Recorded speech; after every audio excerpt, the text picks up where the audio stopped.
The morning I buried my father, my husband brought another woman to the funeral. She was pregnant, 7 months, and she was holding his arm in front of 90 people at my father's grave while I was still holding the white rose I had just placed on his casket. I didn't scream, I didn't cry, I didn't move. I stood perfectly still, the way you stand when the world rearranges itself around you so fast that your body simply stops, waiting for your mind to catch up. I took one rose from the arrangement. I looked at my father's headstone one last time, and I walked away. Not because I was broken, because I was deciding in real time that this moment, this goodbye to the man who loved me most, belonged to me. Not to Dean, not to her, not to any of it.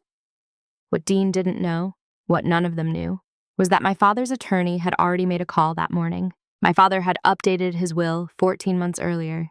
He knew. He had known the whole time. And he left me something that would change everything.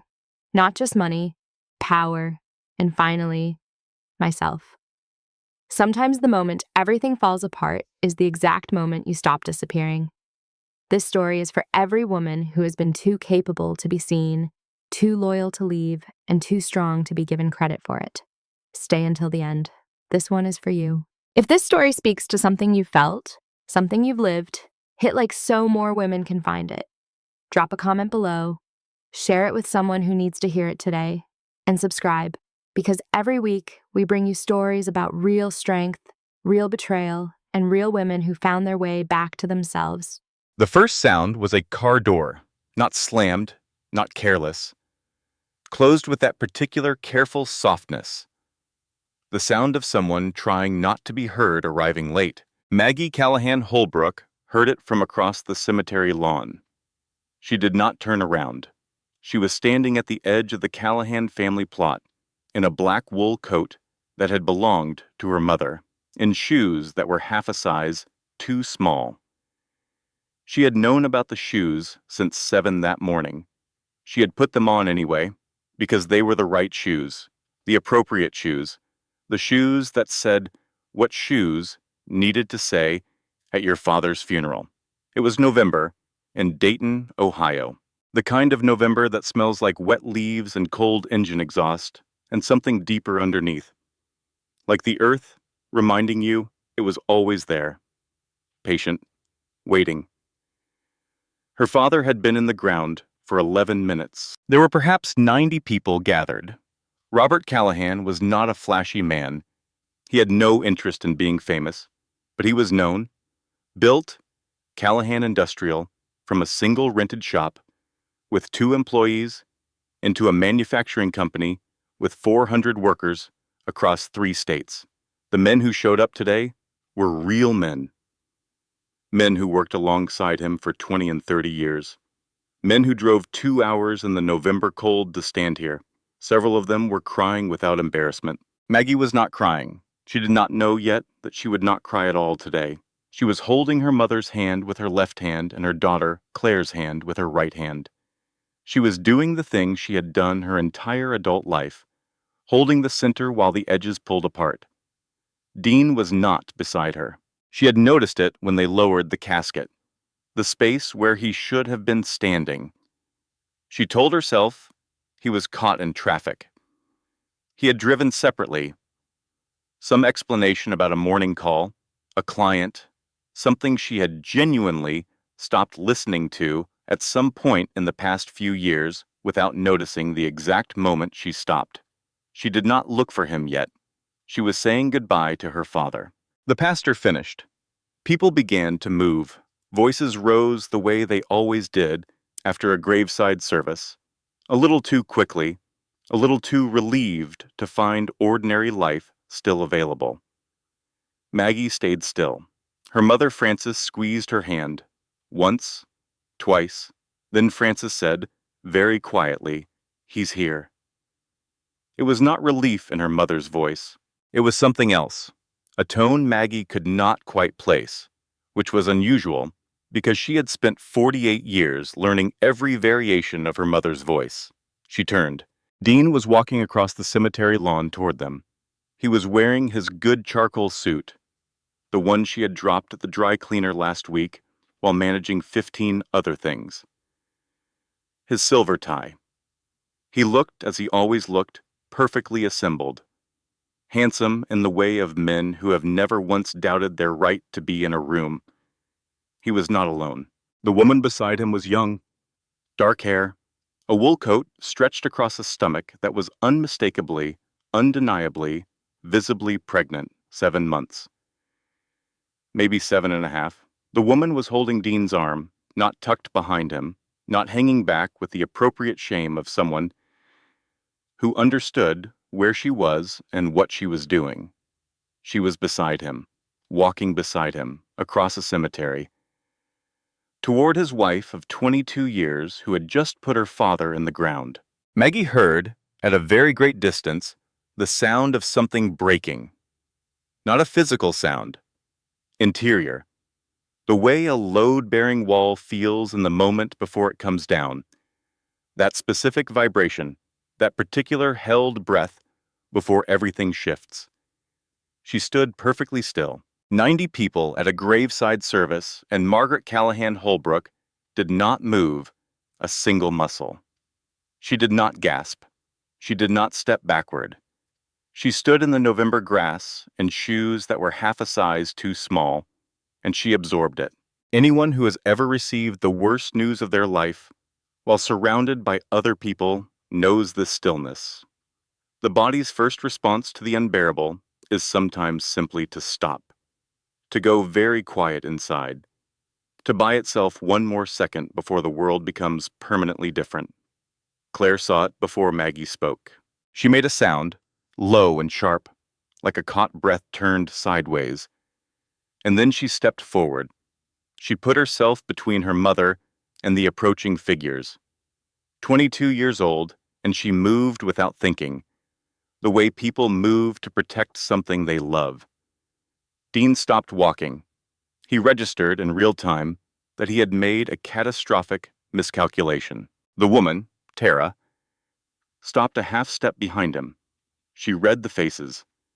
Her own expression shifted into something complicated and frightened. 90 people were watching. Walter Crane, standing 10 feet to Maggie's left, went completely still.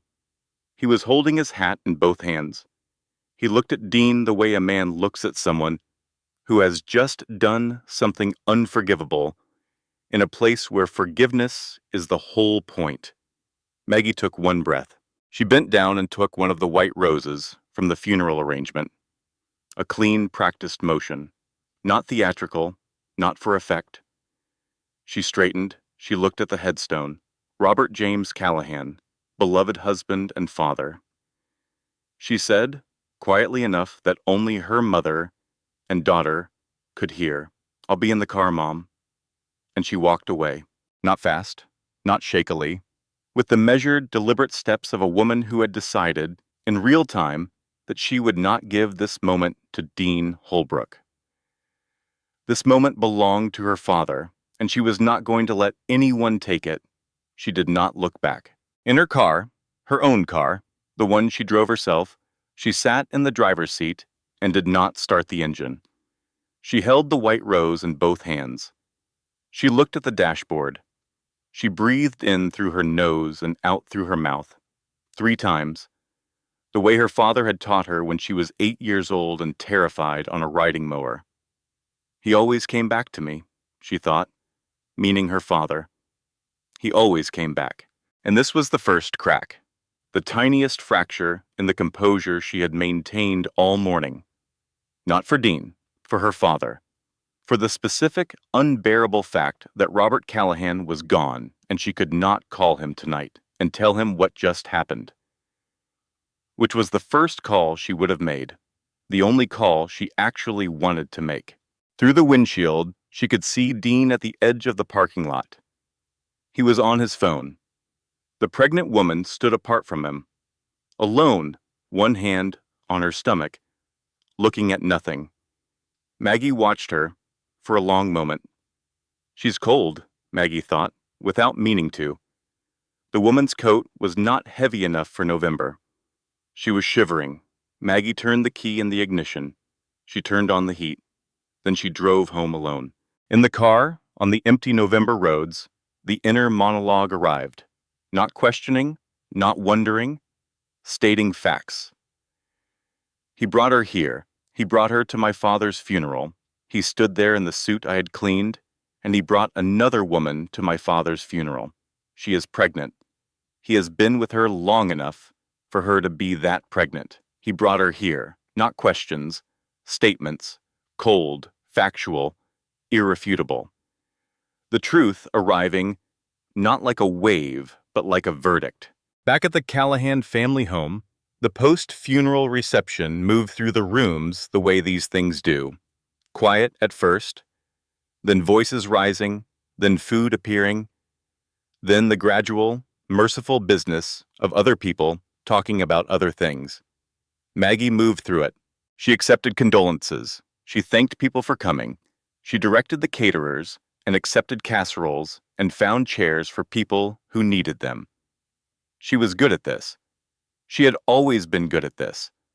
The management of a room's emotional temperature. The subtle, constant work of making sure everyone else was all right.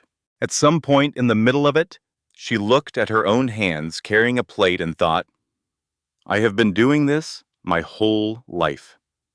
And not one person in this room knows what happened an hour ago except Frances and Claire and Dean and that woman. She put the plate down. She went to the kitchen. She filled a glass of water and drank it standing at the sink. Dean arrived at the reception 45 minutes after she did. He moved through the room with the practiced ease of a man who understood social obligation.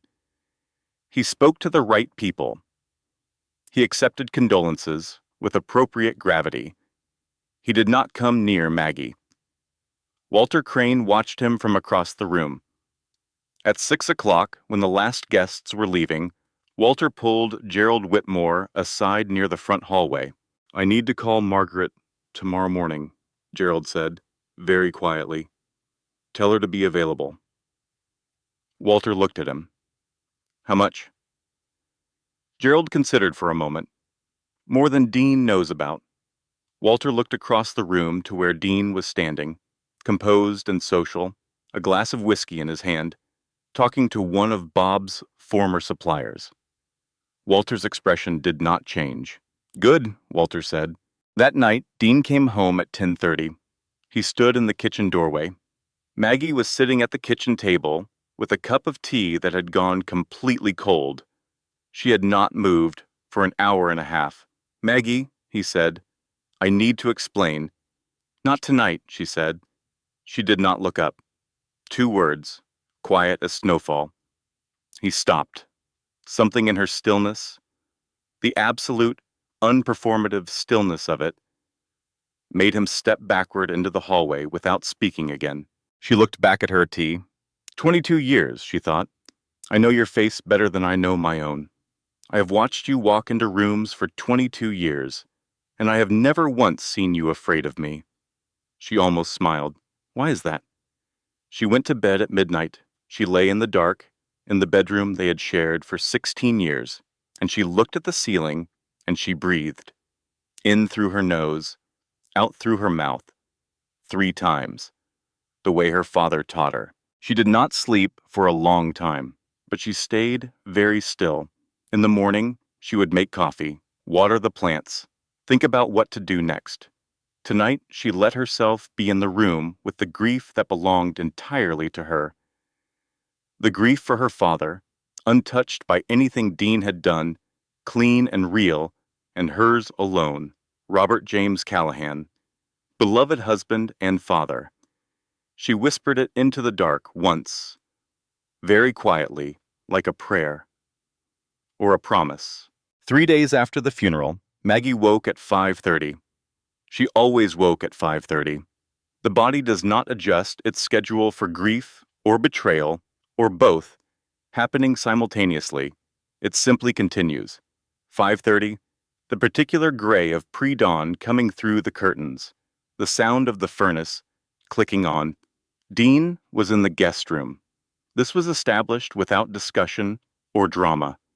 He simply was not in the bed. The absence was its own kind of answer. She made coffee. She watered the plants on the kitchen windowsill, the African violet that had somehow survived 15 years of inconsistent care, the basil she kept replacing because she kept forgetting it. She thought about her father. She did not think about Dean. At 9:17, the doorbell rang. Maggie went to the door and opened it. The woman on the step was wearing a winter coat that was not heavy enough for November in Ohio. She was holding a white envelope. Up close, she was about 27 or 28. She had dark circles under her eyes and the careful stillness of someone who has rehearsed what they are about to do many times and is still not entirely sure they should do it. Up close, Maggie could see clearly that she was very, very pregnant. Neither of them spoke for a moment. Then Maggie said, "You better come in." This was the choice that defined everything that followed. Another woman might have slammed the door, screamed, collapsed. Maggie's decision to step back and let Tara Bellamy into her kitchen was not weakness. It was not sainthood.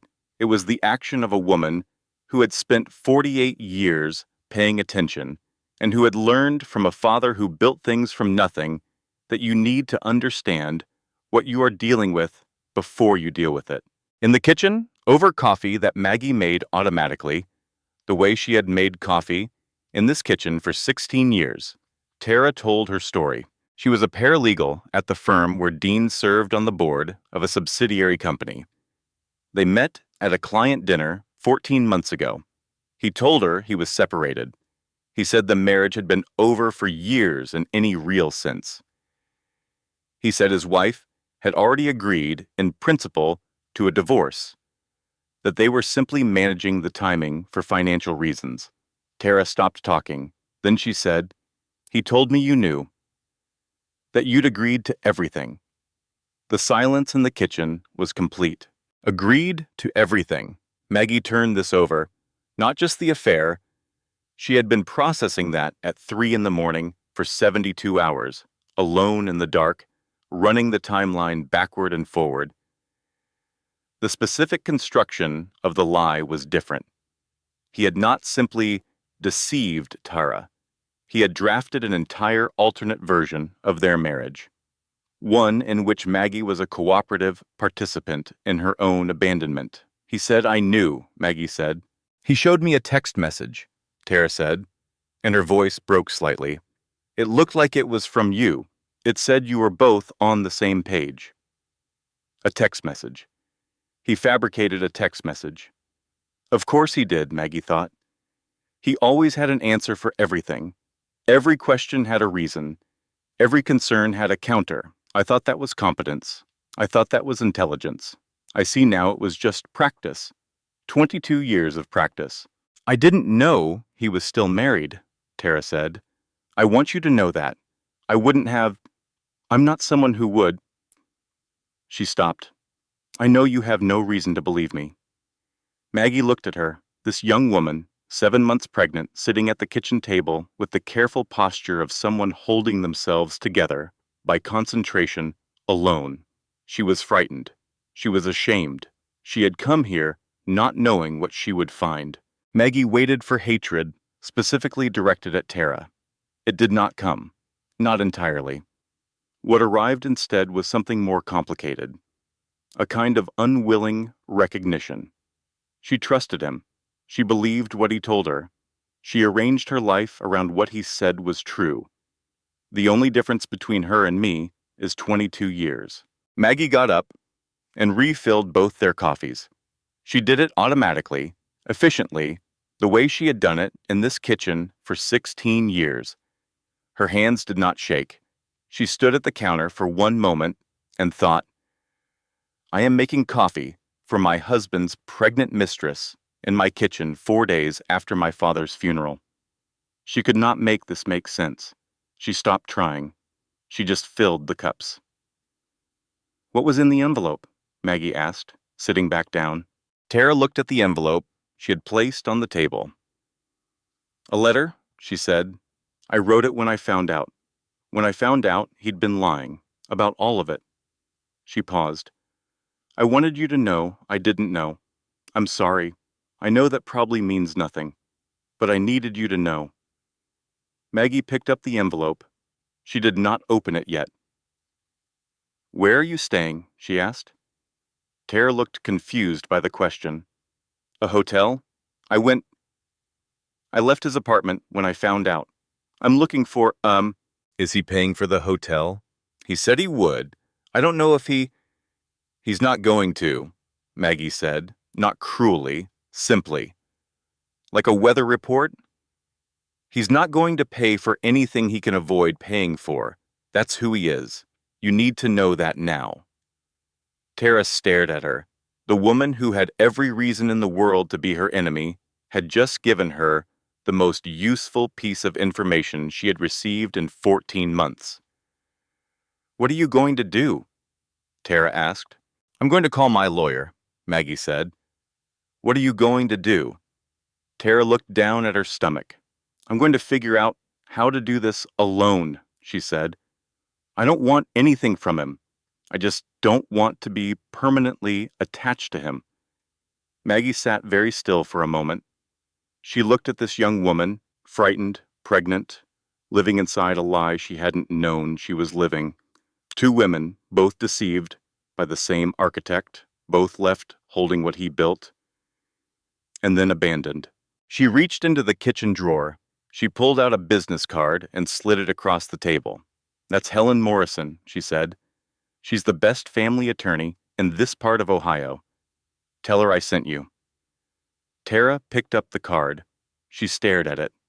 Then she looked at Maggie with an expression that contained approximately 9 different emotions, and Maggie recognized all of them because she had felt all of them in the past 72 hours. Why are you doing this? Tara asked. Because you're not my problem, Maggie said. He is, and because that child has done nothing wrong. Tara left. 20 minutes later, Maggie sat at the table and listened to the car pull out of the driveway. Then she opened the letter. 4 handwritten pages, the 14 months, detailed, the dates, the conversations, the things Dean said, the text message he fabricated, the specific words he used when he explained why the divorce was taking time. On the second page, Tara had written something that made Maggie go completely still. He told me he would have left years ago, but that he stayed because of the money. Because your father was sick and the estate was going to be significant. He was waiting for the right timing. Tara had underlined this sentence twice. At the bottom of the page, she had written, I don't know if this matters to you, but I thought you should know the waiting was deliberate. The waiting was deliberate. Maggie read this twice. She read it a third time. Then she folded the letter precisely along its original creases. She placed it back in the envelope. She put the envelope in the kitchen drawer under the business card holder. She sat very still for a long time. He stayed because of the money. 22 years. Not 22 years of a diminishing love, the way marriages sometimes die slowly without anyone meaning for them to. 22 years of a man who knew exactly what he was waiting for and built a life around the wait. The charcoal suit, the silver tie, the dry cleaning she dropped off while managing 15 other things. She picked up her phone and called Claire. Mom, Claire said immediately, before Maggie could speak. Are you okay? I need you to come home this weekend, Maggie said. I'm already in the car, Claire said. That evening, after Claire arrived, and they sat together in the kitchen for 3 hours talking and not talking, Maggie went to her father's study. This time she turned on the light. She went through his desk drawers with the slow, careful attention of someone not looking for anything specific, but not willing to miss anything either. In the bottom left drawer, she found a stack of birthday cards. Her own. Every one she had ever sent him, rubber-banded together, organized by year. She sat down on the floor. She went through them one by one, her own handwriting getting older, from the 6-year-old's crayon printing to the careful cursive of a woman of 48, who was only now beginning to understand what her father had always known about her. He kept everyone. He kept every one and organized them by year and put them in the bottom left drawer where he would see them every time he reached for the files. She sat on the floor of his study for 40 minutes. She did not speak. She did not need to. Beverly Holbrook arrived on a Tuesday morning with a casserole dish and a very specific agenda. Maggie watched her pull up from the kitchen window. She watched Beverly extract herself from the Cadillac with the careful dignity of a 71-year-old woman who refused to appear anything but composed. Good winter coat, hair done. The particular arrangement of a woman who has dressed for a negotiation and called it a visit. Maggie poured herself a second cup of coffee and waited. 3 knocks at the door, precise as always. "Margaret," Beverly said when Maggie opened it. She had called her Margaret for 22 years, never Maggie, despite being asked perhaps 6 times over the course of 2 decades. This had always told Maggie something. She had simply been too polite to name what it told her. "Beverly," Maggie said and stepped back. The casserole, chicken and rice, Beverly's standard-issue gesture, went into the refrigerator. They sat in the living room. Beverly placed her handbag on her lap. Maggie had always understood this as Beverly's signal that she intended to control the duration of the visit. "I imagine this has been a very difficult week," Beverly began. "Yes," Maggie said. "Dean is—" Beverly paused. "Dean is very troubled by the situation. He wanted to come himself, but I thought it might be better to—" "Beverly," Maggie said. Beverly stopped. "How long did you know?" Beverly's composure did not crack. This had always been her true skill. Not warmth, not wisdom, but the ability to remain unreadable under pressure. She raised Dean with this same quality. Both of them had practiced for years the presentation of whoever they needed others to see. "I'm not sure what you mean," Beverly said. "I mean, how long did you know Dean was involved with another woman? How long did you know she was pregnant? And what did you know about my father's will?" The third question surprised Beverly. Maggie could see it in the slight tightening at the corners of her eyes. "I don't know anything about your father's will," Beverly said, which Maggie noted was not a denial of the first 2 questions. "But you knew about Tara," Maggie said. A pause. "Dean told me. Some months ago. He asked for my advice." "And your advice was?" Beverly set her handbag down beside her on the cushion, a slight, unconscious release of the grip that told Maggie they had moved past the manageable portion of this visit. "My advice was to manage the situation carefully, given the timing, given your father's illness." She met Maggie's eyes. "Margaret, I know this is painful, but Dean is my son. I was trying to protect my family." "His family," Maggie said. "We were also his family. Claire is also his family. You are, of course. How many months, Beverly?" Beverly lifted her chin. 4 months. He told me 4 months ago." 4 months. Maggie sat with this. She counted backward. August. Dean told his mother in August. In August, Maggie was driving to the hospital 3 times a week. Her father was in the final stage. The word palliative had stopped being a clinical term and started being the shape of every day. In August, Maggie was learning how to be present in a room where someone she loved was dying, and Dean was having a different kind of conversation with his mother. And Beverly sent a gift basket to the pregnant woman, as Tara's letter had mentioned.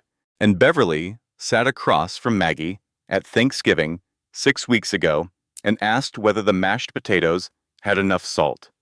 Maggie gripped her coffee cup with both hands, something she did when she was trying to stay measured. She noticed it. She loosened her grip deliberately. She put the cup down. She folded her hands in her lap. In through the nose, out through the mouth. "I want to be direct with you," Beverly said, and her tone shifted From condolence into the register Maggie recognized as Beverly's actual voice, the one she used when the social performance was done. Dean's situation with this woman complicates things. For everyone. I'm sure you can understand the value of handling this with discretion. A divorce at this time, given your father's estate. I haven't said anything about a divorce, Maggie said. Beverly paused. No? Well, I'm simply saying that whatever decisions you make, a measured approach. Beverly. Maggie's voice was very quiet. Did you think you were coming here to negotiate with me? The silence was interesting. I'm coming here as your family, Beverly said. No, Maggie said. She picked up her coffee cup. You're coming here as Dean's mother. Those are not the same thing. They never were. I was polite about it for 22 years. I don't think I need to be polite about it anymore. Beverly reached into her handbag and took out an envelope. She placed it on the coffee table. Dean wanted you to have this, she said. He thought it might clarify things. Maggie looked at the envelope. It was unsealed. What is it? She asked. A proposal, Beverly said, for how to proceed in a way that protects everyone's interests. Everyone's interests. Maggie looked at the envelope for one long moment. Then she looked at Beverly Holbrook, this woman she had known for 22 years, who sat at her dining table, who held Claire as a newborn, who called her Margaret, always Margaret, who knew in August and said nothing and asked about the mashed potatoes. Maggie picked up the envelope and slid it back across the coffee table toward Beverly. No, she said. Beverly stared at it. I'm going to call Gerald Whitmore this afternoon, Maggie said. My father's attorney, and then I'm going to call Helen Morrison. And after that, I'm going to make some decisions. But they will be my decisions, not proposals. She stood up. Thank you for the casserole, Beverly. Beverly left. The chicken and rice stayed in the refrigerator. Maggie did not eat it. That afternoon, she drove to her mother's house. Frances was in the back garden, despite the cold, cutting back the dead stalks of the summer perennials. She was wearing her good coat over her gardening clothes, the pragmatic solution of a woman who had never seen the point in changing twice when once would do. She was moving steadily through the beds, cutting what was dead so new things could grow in spring. Maggie stood at the back door and watched her for a moment. This woman, 74 years old, 49 years married to Robert Callahan, moving through her garden in November with the same quiet purpose she brought to every other thing in her life. Maggie put on the spare garden gloves. She went outside without saying anything. She picked up the second pair of shears. She started cutting alongside her mother. They worked in silence for 40 minutes. At the end, Frances said, Your father always said Dean was a man who counted things. That was how he put it. Not a man who valued things. A man who counted them. Maggie pulled off the garden gloves. You never told me. No, Frances said. He wasn't mine to tell you about. He was yours to figure out. She looked at her daughter. A long, direct look. You figured it out. Back home, at 4:15, Gerald Whitmore's assistant called. Mr. Whitmore would like to see you tomorrow morning at 9, Mrs. Holbrook, she said. Please come alone. A small pause. And, his words? Please come ready to hear something significant. Suzanne Hartley arrived on Thursday night with a bottle of Malbec and the body language of someone who had rehearsed this visit too many times and was still not ready for it. Maggie saw her pull up from the kitchen window. She watched Suze sit in the car for 2 full minutes before getting out. She watched her stand on the front step in the November dark, bottle in hand, shoulders squared like someone preparing to walk into something difficult. Maggie went to the door before Suze could knock. You know something? Maggie said. Yeah, Suze said. Maggie opened the door. 19 years. That was how long Maggie and Suze had been friends. 2 marriages, 2 divorces. Suze's, 1 breast cancer scare, 1 actual breast cancer, 1 reconstruction. Also Suze's, through which Maggie had driven her to every appointment, sat in every waiting room, held her hand through every piece of hard news. They had a code. 2 red circle texts meant, "Call me immediately. Something has happened. I need you now." The code had never failed, not once in 19 years. Suze told her at the kitchen table, the way people tell things they've been holding too long, a little too fast, stripped of her usual verbal decoration, just the facts themselves. 6 months ago, a Saturday, Suze had a client lunch at Marcello's downtown. Dean was at a corner table with a woman, dark hair, young. He was leaning across the table in that way. The lean Suze had seen 1,000 times, had done herself. That was different from how men sat across from business contacts. Suze knew. She did not take a photo. She drove home and she sat in her car for 40 minutes, engine off, parked in the driveway, going nowhere, and she turned it over and over. She called her therapist that evening. Her therapist asked what was stopping her from telling Maggie. And Suze said, "Bob is dying. She's at the hospital 3 days a week. She's carrying everything already. If I tell her now—" "You didn't tell me," Maggie said. Her voice was level, very level. "No," Suze said. "For 6 months. Yes." The silence between them had texture. It was not the comfortable silence of 19 years of friendship. It was something with edges. Maggie got up. She went to the sink.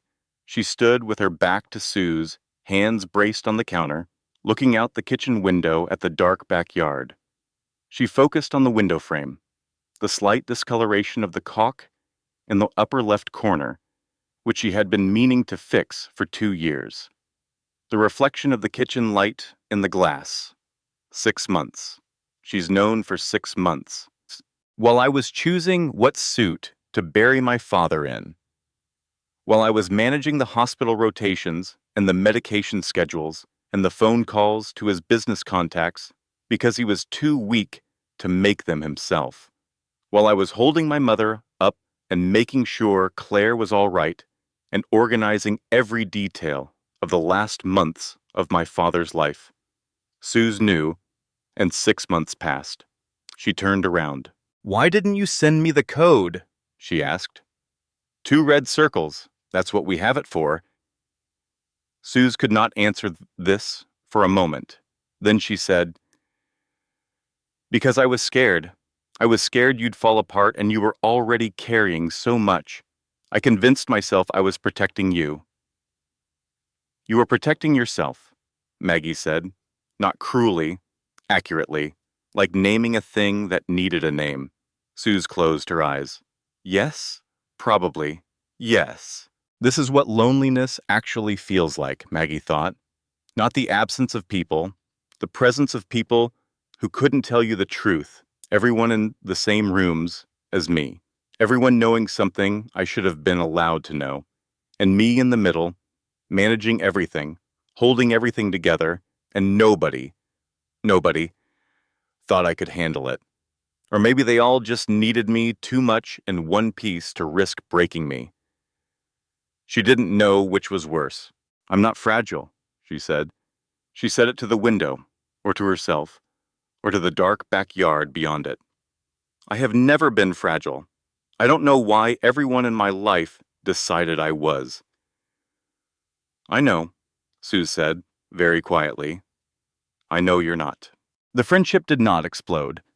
There was no screaming, no thrown wine glasses, no dramatic exit. What happened instead was quieter and in some ways more permanent. The careful, honest dismantling of a false premise that had been operating underneath 19 years of real friendship. Suze told her everything she remembered from Marcello's, the specific details, what the woman was wearing, The way Dean touched the back of her hand, the way he laughed. Maggie listened. She asked questions. She filed everything in the careful interior archive she had been building her entire adult life. "I don't know if I can forgive you yet," Maggie said, when Suze had finished. "Not right now. Maybe not for a while." "I know," Suze said, "but I need you to tell me if you know anything else." Suze looked at her. "There's one more thing." She told her about the bank, the Callahan Credit Union on 5th, Nas. The one Bob had set up when he started the company. 3 months ago, Dean coming out of the manager's office with a thick legal folder. "I didn't think anything of it at the time," Suze said. "I think about it now." "Thank you," Maggie said. After Suze left, the house was very quiet. Maggie made banana bread at 11 o'clock at night. She made it from her mother's recipe, a 3x5 card in her mother's handwriting. The ink faded to near invisibility in places from years of kitchen steam. She had it memorized. She propped the card against the backsplash anyway and read it while she measured. The smell of ripe bananas and brown sugar filled the kitchen. It smelled like Saturday mornings in her mother's house, like being 10 years old, like the specific safety of a kitchen where someone who loved you was always doing something ordinary. She baked 2 loaves. She stood at the counter while they cooled, not doing anything else, just standing, breathing, letting the smell of the kitchen be enough for right now. Tomorrow she would go to Gerald's office. Tonight she let the kitchen be what it was. Warm, real, smelling of something simple and good. A room where, for 40 minutes, nothing was complicated. Gerald Whitmore's office was on the 14th floor of the Callahan Industrial Building downtown. Robert Callahan had chosen this location specifically when he relocated the company's offices. He wanted his attorney in the same building. "Keep your most important relationships close," he used to say. "The rest can commute." Maggie parked in the visitor lot at 8:50, 10 minutes early. She had brought a legal pad and a pen, which she felt briefly self-conscious about as she crossed the lobby. Then she stopped feeling self-conscious about it. Her father always brought a legal pad and a pen to significant meetings. She was her father's daughter. Gerald met her in reception. He shook her hand in both of his. The formal, warm double handshake she had watched him use with her father for 30 years. This made her eyes sting unexpectedly. She blinked it back. In his office, coffee, already poured. Her father's chair, a simple wooden armchair from the original office, the first office, 40 years ago, had been placed to one side of Gerald's desk.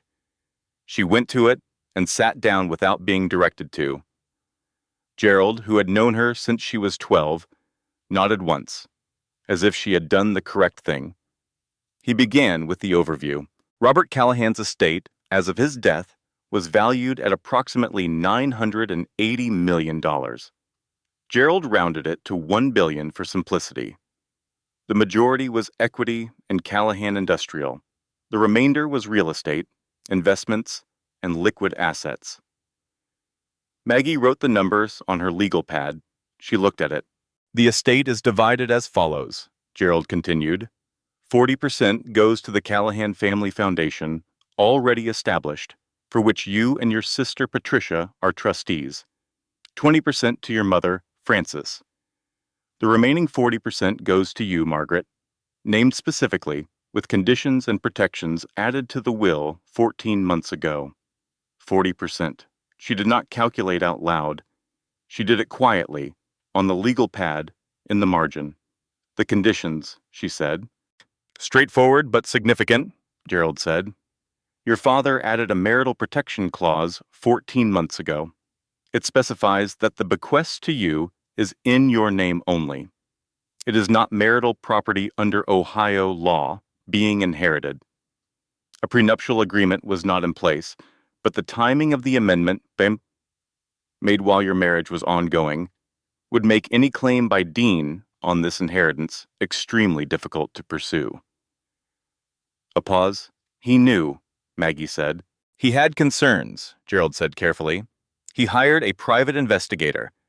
I need you to know this before I continue. 14 months ago, he commissioned a report on Dean's financial activities. The room was very quiet. He found evidence of what he characterized as misuse, Gerald continued. Small amounts from the joint account, consistent over several years. Not dramatic enough to be criminal on its own. Consistent enough to constitute a pattern. He updated the will to protect the estate. A pause. He was going to speak to you, but then his diagnosis came. By the time the timeline became clear, he felt the estate protections were the more practical step. And he felt you would... Gerald stopped. He felt you would get there on your own, he said, when you were ready. Maggie was looking at the number on her legal pad. She was not writing anything, just looking.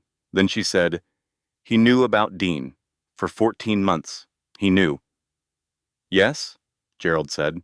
She sat with this. She turned it over the way she had been turning things over all week. Slowly, carefully, from every angle. Her father in the final year of his life, carrying the knowledge of what Dean was. Going to the hospital for his own treatments and carrying this too. Looking at her across the Thanksgiving table. Last year, the year before, and carrying this. He chose not to tell her. He chose to protect her in the only way he knew how, with legal documentation and financial architecture and the particular practical love of a man who built things from nothing and understood that the most useful thing you could do for someone you loved was sometimes simply to prepare the ground. Gerald produced a letter. It was in Robert Callahan's handwriting. The large, careful printing of a man who did not trust cursive to carry precision. 4 pages. Gerald gave her the room. She read it alone. The letter was not sentimental. This was her father entirely. Even writing a letter he knew she would read only after his death, he remained practical. He told her what he found. He told her what he did. He told her about Dean, specifically, without anger. The way he used to give her honest assessments of difficult situations when she was a child. Not to frighten her, to equip her. On page 3, he wrote, "You are the most capable person I have ever known. I am including myself in that comparison. I should have said this to you more often. I am saying it now because I think you may need to hear it from someone who has watched you your whole life and knows what you are actually made of. You have spent 22 years in a role that was smaller than you. I hope what I have left you gives you room." Maggie set the letter down.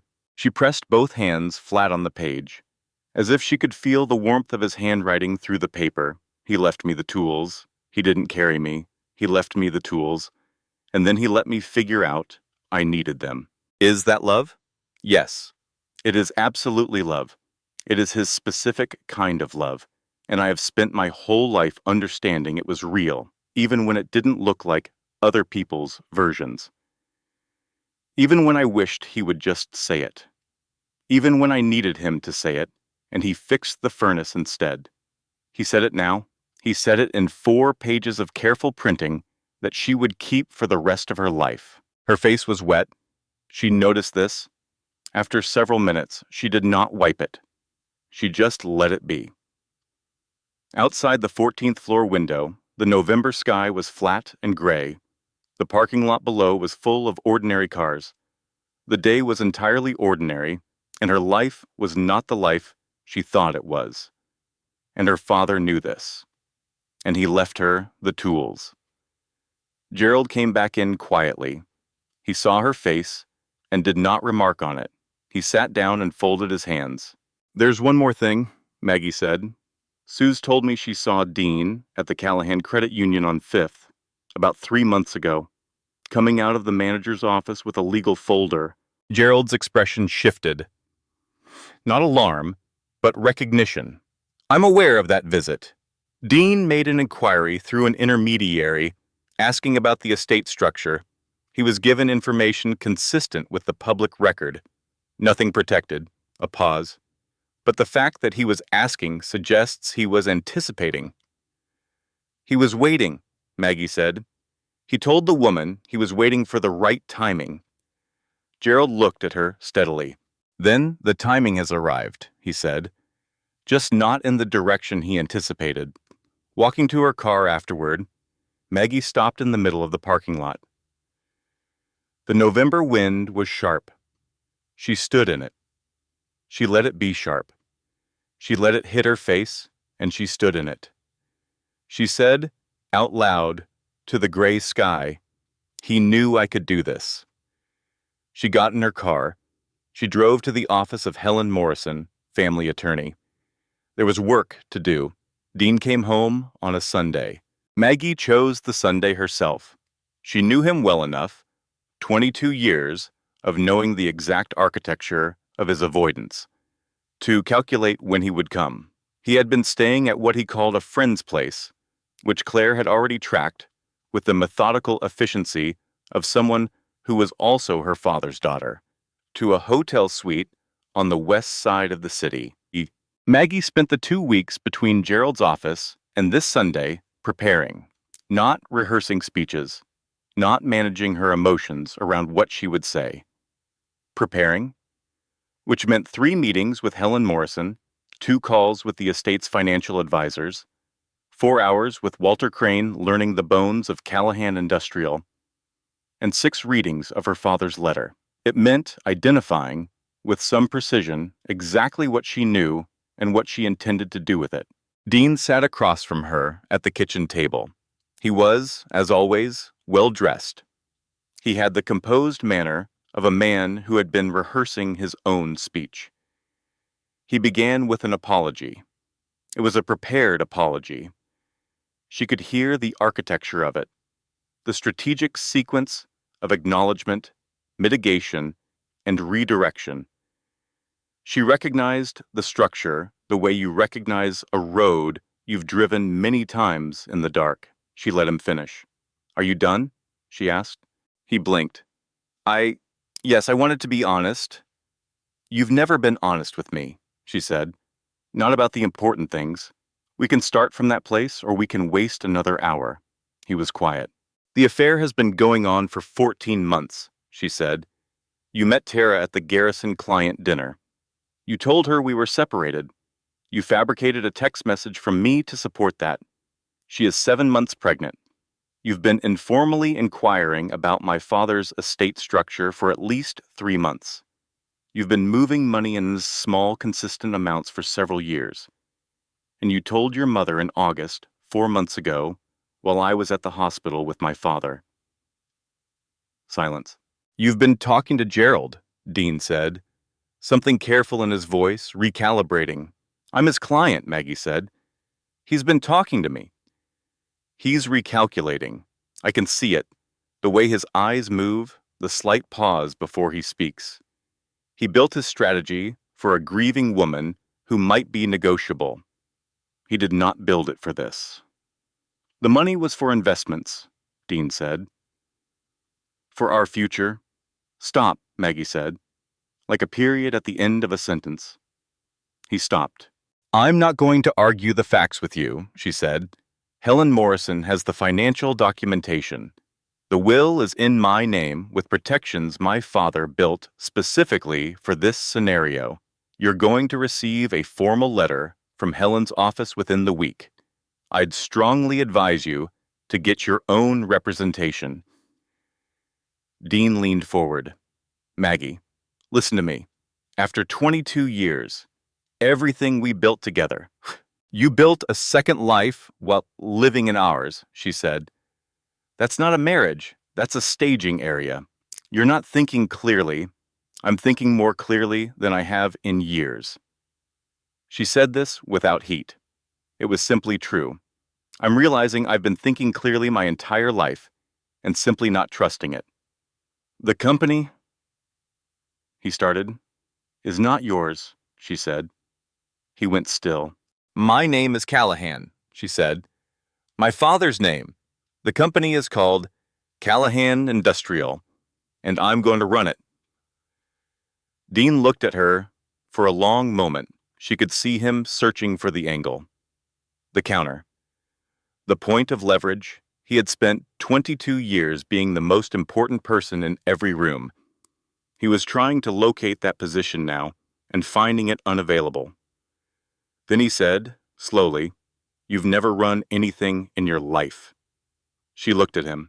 She looked at the man she had married at 26, the man she had built a home for and a life around, the man she had managed, supported, accompanied, prepared for, recovered after, excused to, and made space for across 22 years and 4 homes, and 1 daughter and dozens of dinner parties, and hundreds of small daily calculations, all designed to make his life run more smoothly. She looked at him and understood, in this exact moment, the full dimensions of what she had been underestimated for. "I've been running everything," she said. "You just weren't watching." Dean left. He got up and straightened his jacket. The exact motion she had watched him make 10,000 times. And he walked out of the kitchen. A few minutes later, the front door, quiet. Maggie sat at the kitchen table. The house settled around her with its familiar sounds. The floors, the refrigerator, the heat clicking on with a small rush of warm air. "I'm going to sell this house," she thought, not with grief, with the mild clarity of someone identifying a logical next step. This house belongs to the life she was performing. She didn't need the stage anymore. She went upstairs and reorganized her closet. It was 11 o'clock at night. She did it the way her mother tended the garden, methodically, without drama, clearing out what was dead to make room for what was coming. She took out the suits she had bought for Dean's work functions. The careful beige, the appropriate navy, the correct black. She stacked them by the door. At the very back of the closet, she found a leather jacket. She had bought it at 31. She had stopped wearing it because Dean said it was too young for her. She put it on. She looked in the mirror. It fit. It had always fit. It was exactly her size.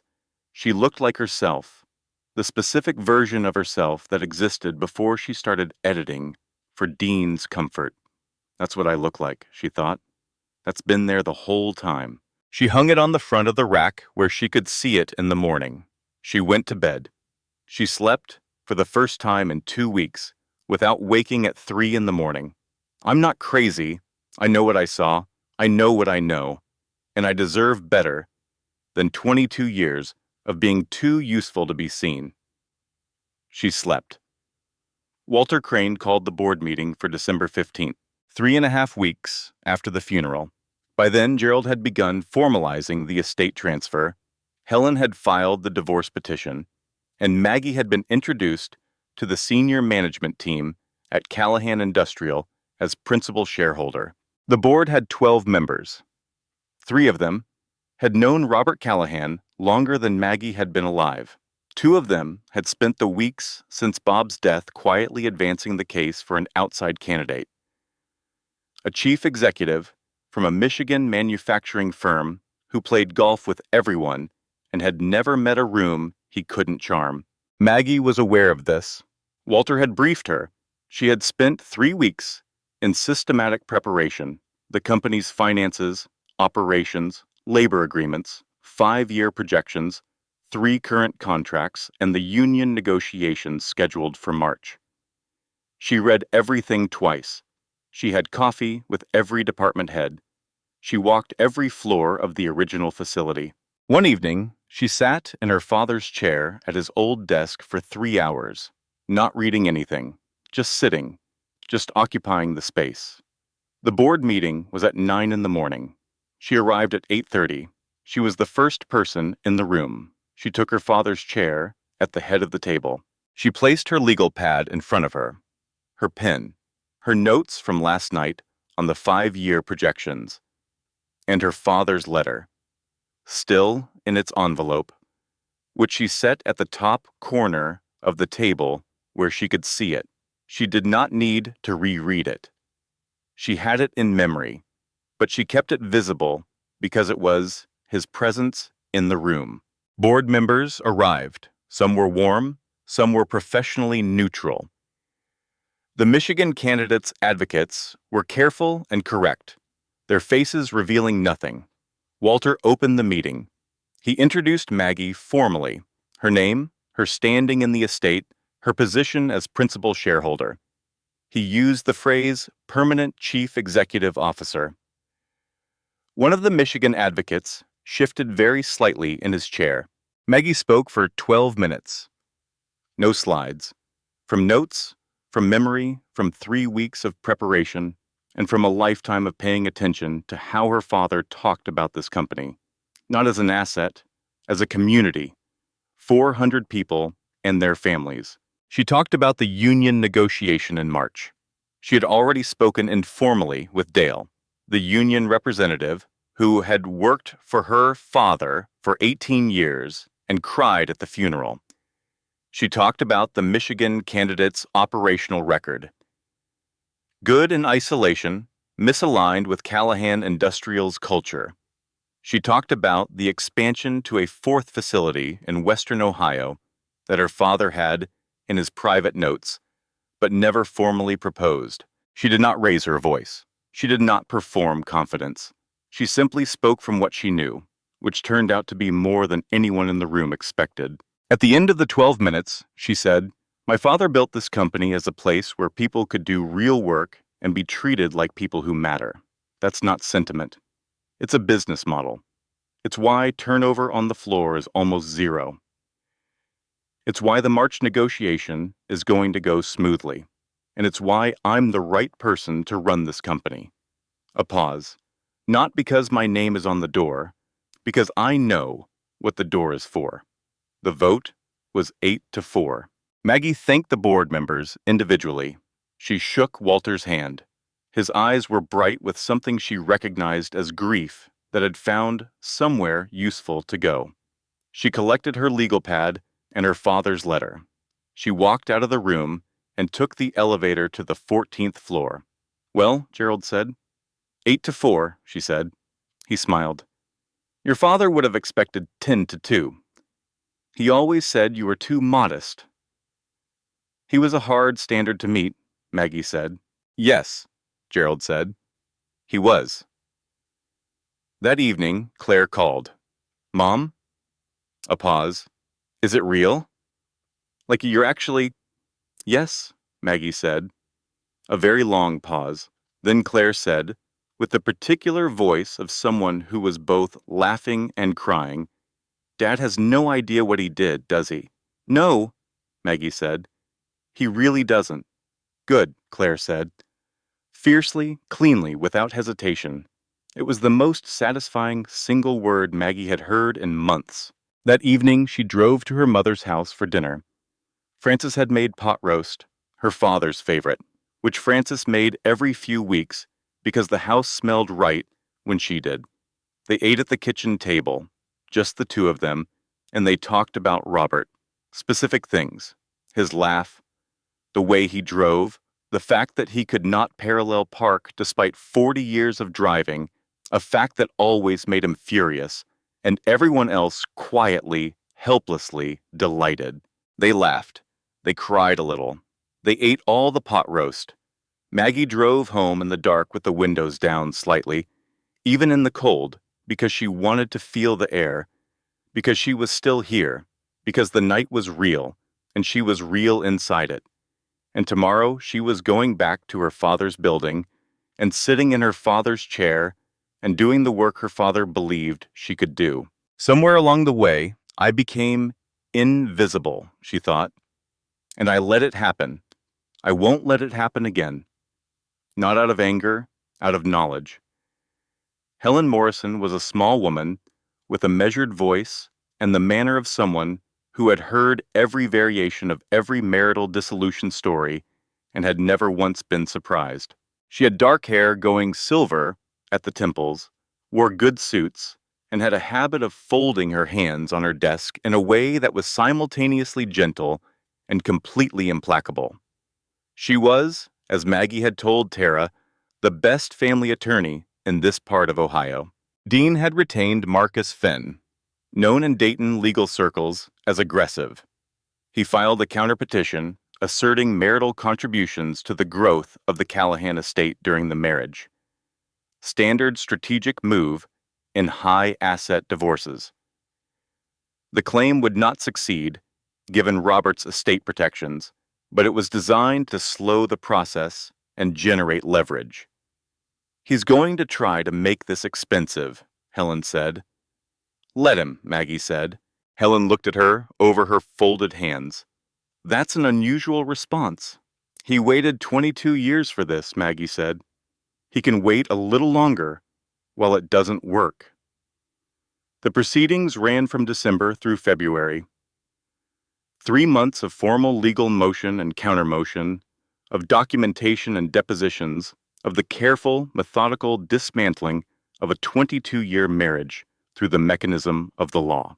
Maggie continued going to Callahan Industrial every morning. She ran the company in the mornings and dealt with the divorce in the afternoons and went home at 6 and cooked dinner in her own kitchen in the apartment she had moved into in January. A smaller life for now, with high ceilings and a good kitchen and a view of the great Miami River. In January, Tara contacted Helen's office. She had retained her own counsel using the referral Maggie had given her. She was 8.5 months pregnant. Her attorney had reached out because Tara had documentation, texts, emails, the fabricated message Dean created, that supported Maggie's timeline in the divorce proceeding. Helen brought this to Maggie. She doesn't have to do this, Helen said. She's already legally protected. This is voluntary. Maggie was quiet for a moment. Tell her I said thank you. You want to use it? Yes? The deposition took place on a Tuesday in late January in a conference room on the 3rd floor of Helen's building. Marcus Finn sat across from Maggie with 2 associates and a yellow legal pad. He was skilled. He was thorough. He asked questions designed to make her doubt herself, about her awareness of the marriage's condition, about her role, about the estate, about her decision to step into the company. She answered every question, clearly, without hedging, without the careful social management she had practiced for 22 years.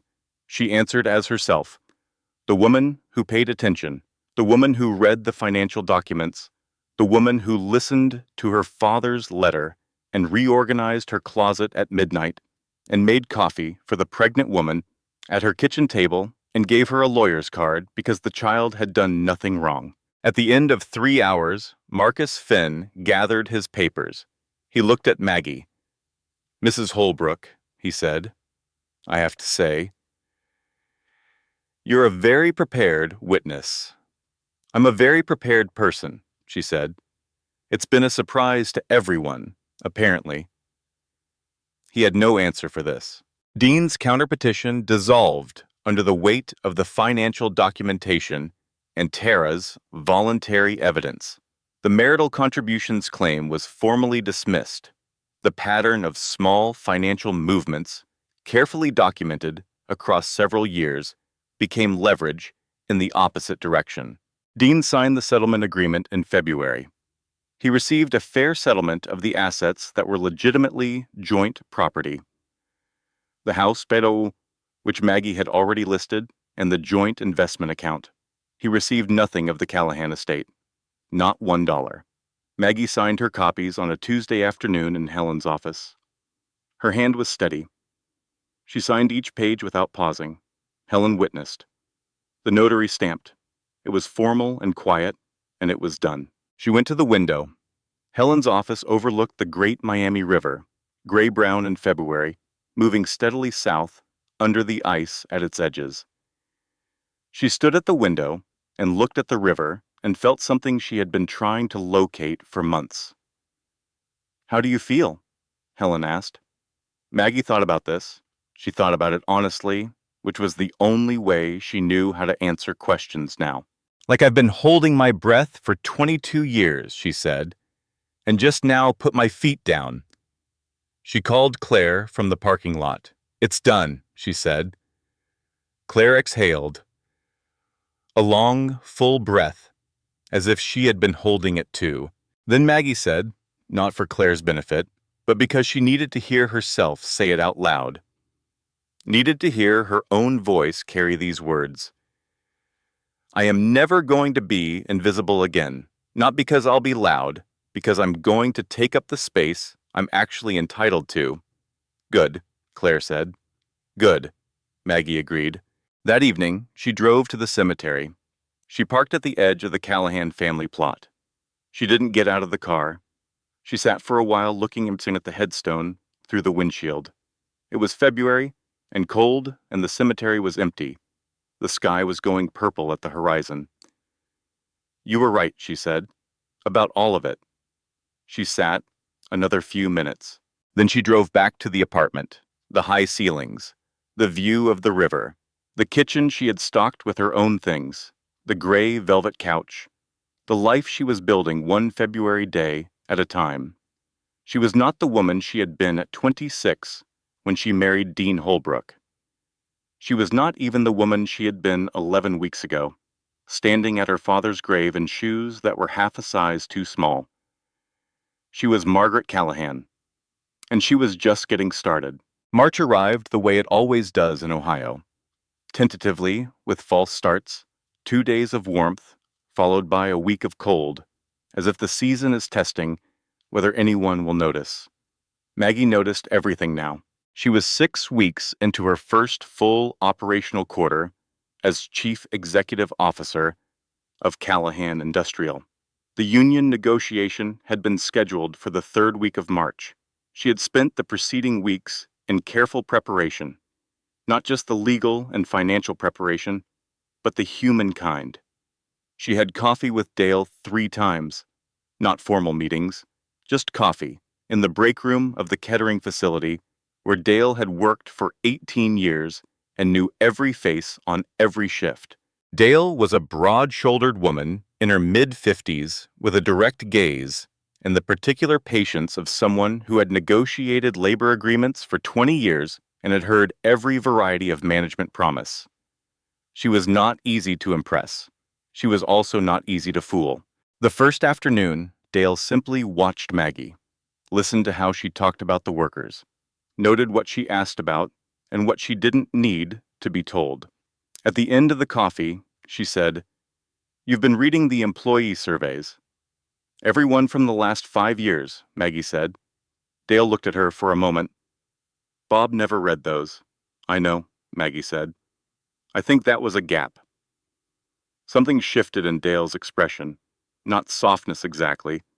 Recognition. The negotiation itself took place over 2 days in the 3rd-floor conference room. The legal teams on both sides. The careful language of labor relations. Maggie sat at the table and listened more than she spoke.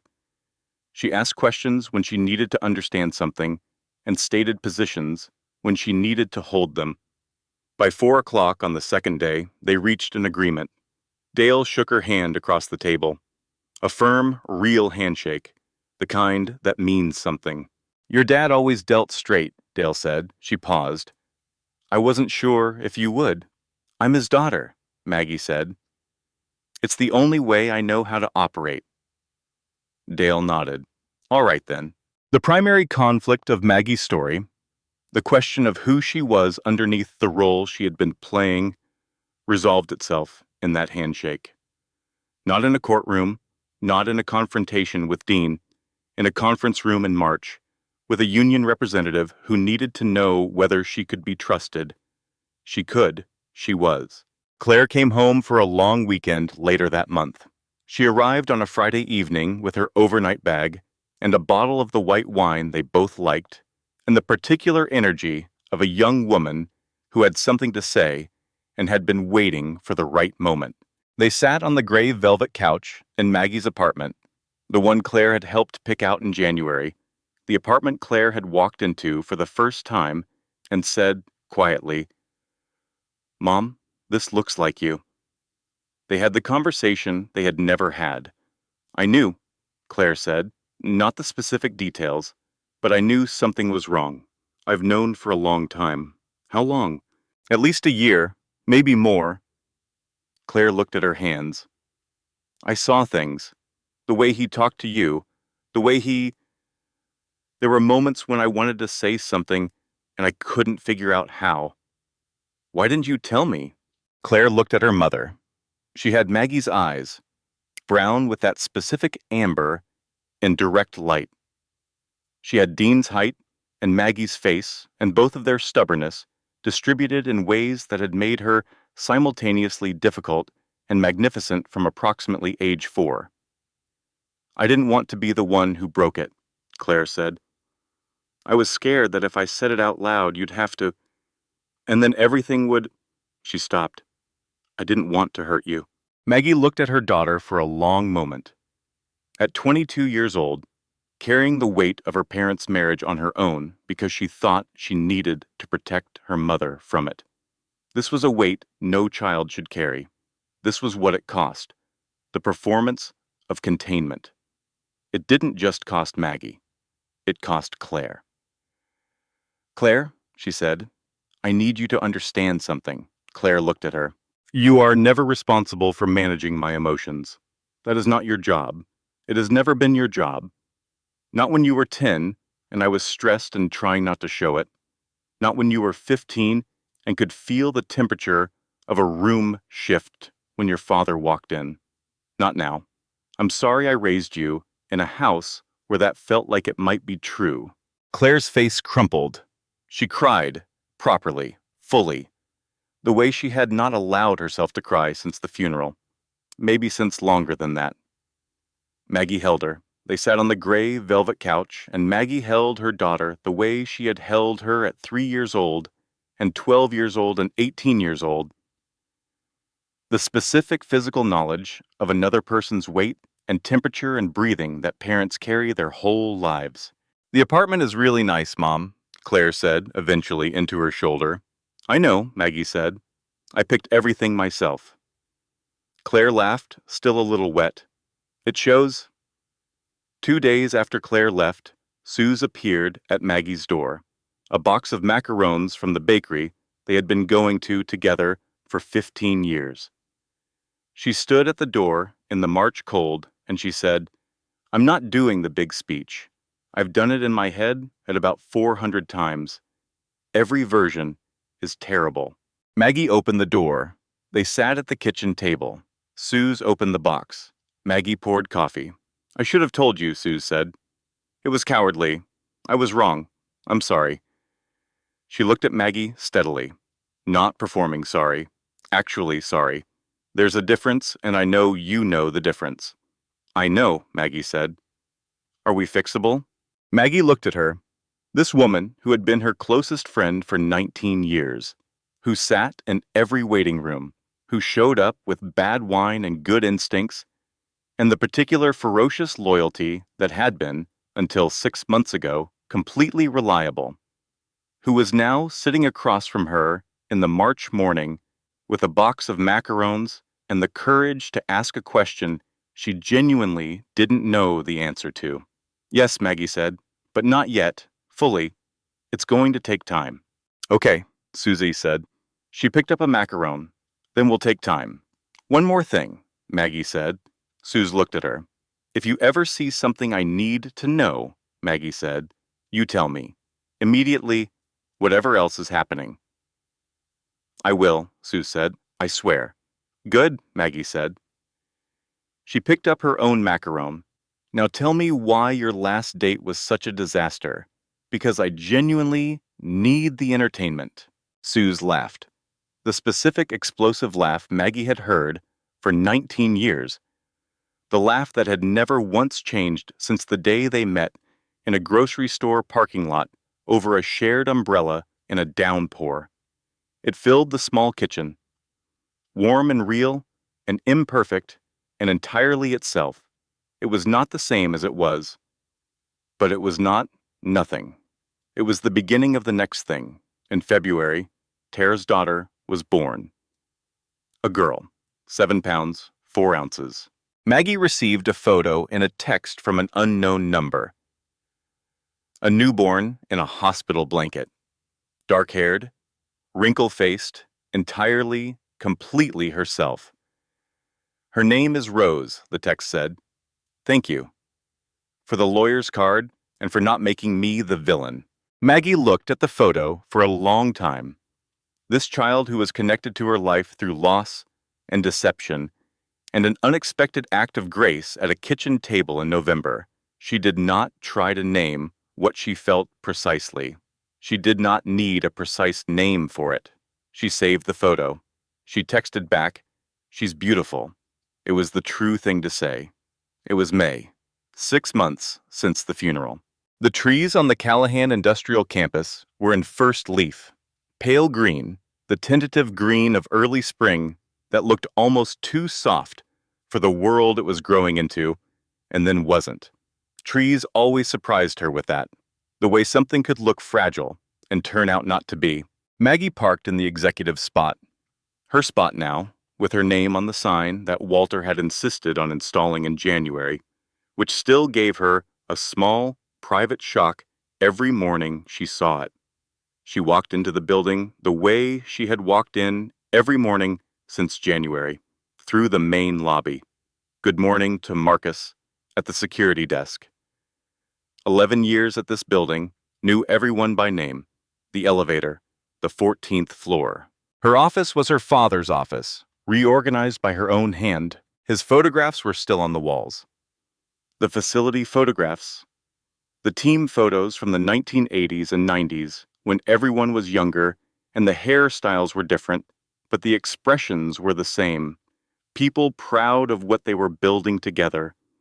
The aerial shot of the original shop from 1978 that looked like a different world, which it was. Her things were on the desk. Legal pad, pen, current week's notes, her father's letter, framed now, on the credenza behind her, where she could see it every time she turned around. She sat in her chair. His chair.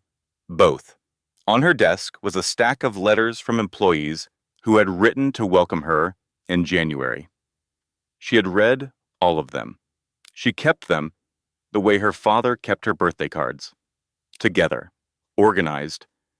Somewhere she could reach them. One letter sat at the top of the stack. She read it again now. Joe Breslin, line worker in the Kettering facility, 23 years with the company.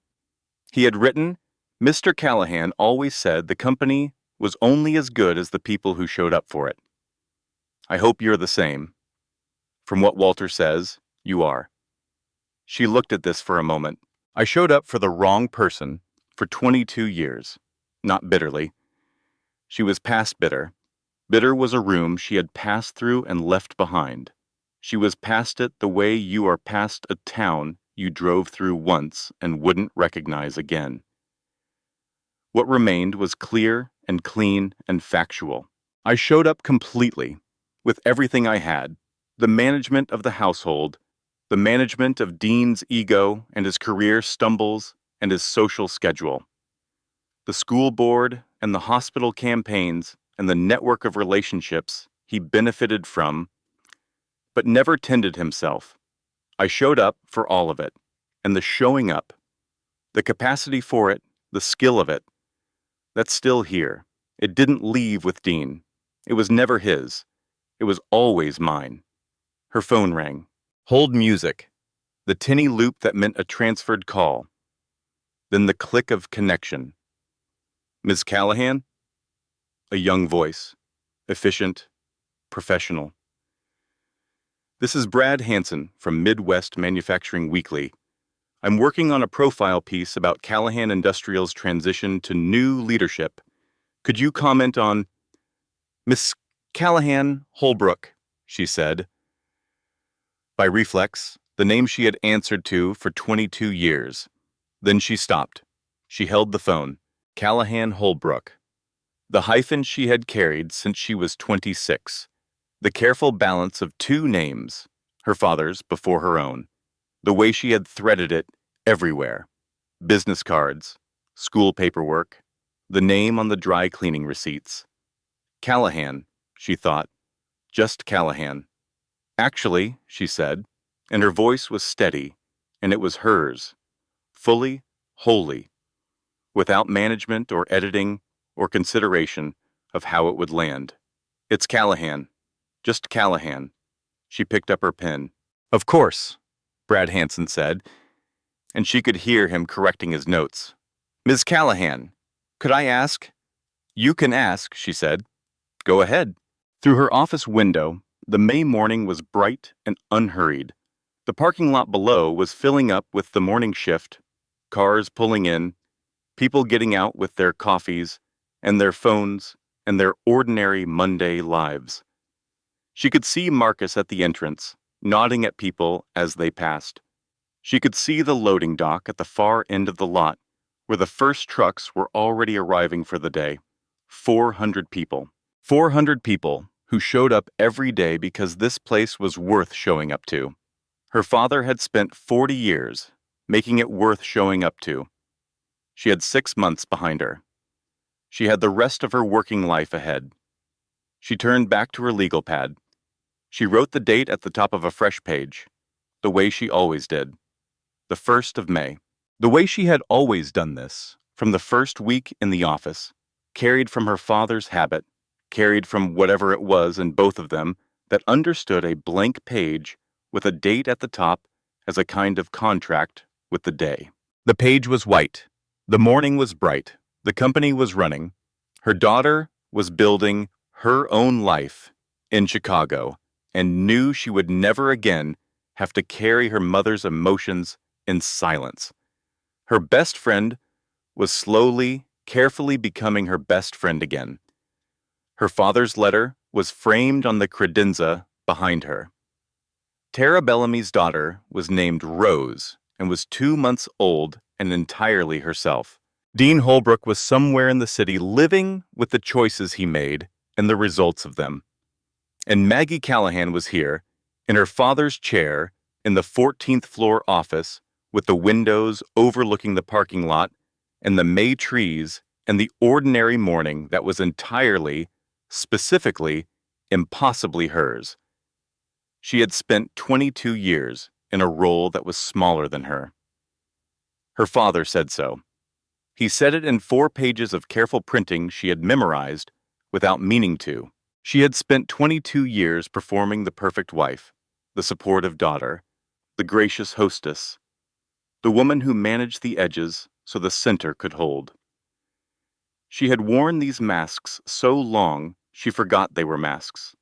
She thought they were her face. They were not her face. This was her face.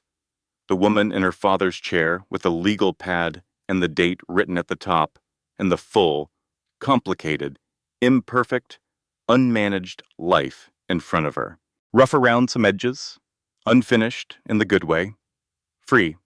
This was not the happiness she had imagined at 26, standing in a church in the wrong shoes, believing in a version of the future that turned out to be someone else's story. It was better. It was entirely her own. She put the phone to her ear and said, "What would you like to know?" And she began. Maggie Callahan stood at her father's grave on the worst morning of her adult life, and she chose dignity over reaction. That choice, quiet, deliberate, made in about 4 seconds, was not the ending of her story. It was the beginning of the real one. What this story is truly about is not the cheating husband, not the pregnant mistress, not the billion-dollar inheritance. Those are the circumstances. They are not the lesson. The lesson is this. There is a kind of strength that gets no applause. It is the strength of the woman who holds the center while the edges pull apart, the woman who manages the household, the emotions, the calendar, the relationships, the recovery after every failure that wasn't hers, the woman who shows up completely for years and is thanked for it by being taken for granted. Society has a name for this kind of woman. We call her dependable. We call her the backbone. We call her capable. And then we forget to ask how she is doing. Maggie forgot to ask herself. For 22 years, she wore the mask of the perfect wife. Not because she was weak, because she was kind, and because she believed that being useful to the people she loved was the same as being loved. It is not the same thing. And the moment she understood that, sitting in her father's chair, reading his letter, wearing the leather jacket she stopped wearing at 31 because someone told her it was too young for her. Everything changed. Not because the world changed, because she stopped editing herself to fit inside it. Here is what Maggie's story teaches us about betrayal. Betrayal is painful, but it is also clarifying. When someone shows you exactly who they are, when the masks fall, one by one, the husband, the mother-in-law, the best friend, what you are left with is the truth. And the truth, however brutal, is always more useful than a comfortable lie. Maggie lost 22 years. That is real. That grief is real. But she did not lose what those 22 years built inside her. The skills, the endurance, the ability to walk into a room of 12 board members and speak for 12 minutes from what she knew and win. No one gave her those skills. She built them in the daily, unacknowledged work of being the person who kept everything running. Here's what Maggie's story teaches us about love. Her father loved her in the way of practical, quiet men who build things. He did not rescue her. He prepared the ground. He trusted her enough to let her find her own way out, and he made sure that when she was ready, the tools were there. That is a specific kind of love.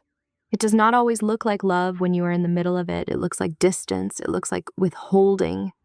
And then one day you sit in your father's office after he is gone and you read 4 pages of careful printing and you understand that he saw you fully, specifically, more accurately than anyone, and he believed in what he saw. If you have ever had a parent who showed love through action rather than words, through the furnace they fixed, the will they updated, the letter they left, this story is for them too. And for you, for learning to read that language. Here's what Maggie's story teaches us about friendship. Suze made the wrong choice.